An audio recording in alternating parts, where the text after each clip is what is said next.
Let's look at recording a simple color effect using a pre-programmed effect in the console.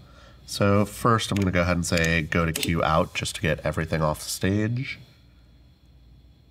Next I'm going to go ahead and say group 20 at full, enter, and that'll bring those channels up. And let's go ahead and say select last, effect 917, enter. And that is going to run an RGB effect on my cyc top fixtures.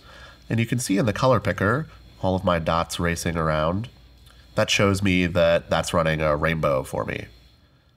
Effect 917 is a relative effect, and that means that it matters where the parameters are when I start running the effect. So because everything was at white in the center, you can kind of see I'm running an effect chase around there. But if I come over to my blue area, I'm going to get a much different effect because it's anchored around where those parameters are. Likewise, if I come over to red, up to green, I get effects that are tinted in those areas. So I want to preserve that rainbow effect, so I'm just going to set all those parameters back to white.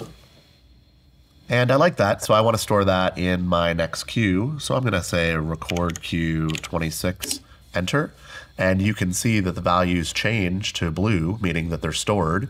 And now that'll play back in my cue every time I go to cue 26.